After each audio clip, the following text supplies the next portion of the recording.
Ce Christ-là n'était pas encore appelé Jésus. Le Christ n'était pas encore manifesté en chair qu'il existait déjà autrefois.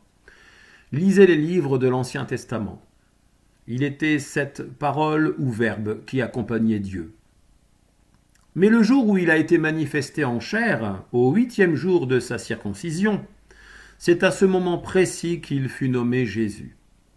Nom qui avait été annoncé par l'ange. Évangile selon Luc, chapitre 2, verset 21. Ceux qui disent « Jésus a fait ceci ou cela », a exprimé ceci ou cela autrefois dans les écrits de l'Ancien Testament, ne savent pas bien ce qu'ils disent. Parce que le nom de Jésus n'était pas encore associé à celui de Christ. Ce n'est pas qu'il y ait un autre Christ. Il y a effectivement une nouvelle présentation de ce Christ. On lui a donné un nom. Jésus est son nom. Il s'agit évidemment de la même personne. Le Christ qui existait autrefois n'était pas encore manifesté en chair. À sa naissance et au 8e jour, on lui donnera le nom de Jésus. Ont-ils considéré de près la personne de Jésus dont il est question dans l'Évangile selon Matthieu, Marc, Luc et Jean? Bien connaître Jésus, être cœur à cœur avec lui, c'est tout d'abord épouser son enseignement.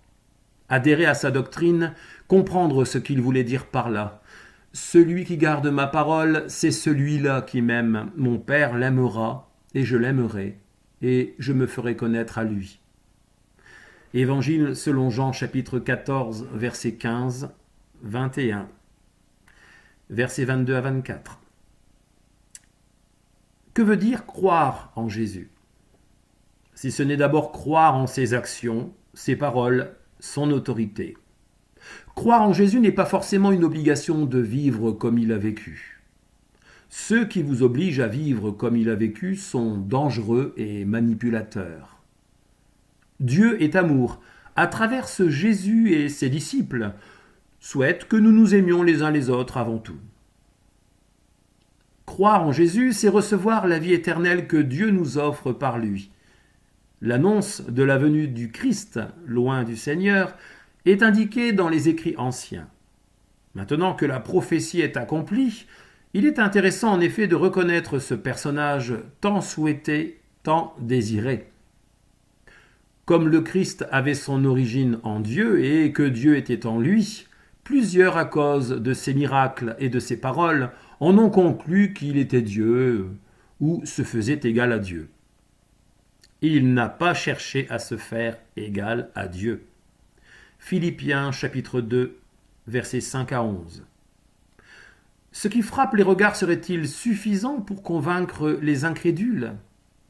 J'ai pris mon courage à deux bras en parcourant tous les livres du Nouveau Testament. J'ai noté tout ce que Jésus avait dit de lui-même sur ce qu'il était, ce qu'on disait de lui, comment il était nommé ou appelé. Ce personnage m'avait profondément touché. Juste, compatissant, humble, il parlait avec autorité.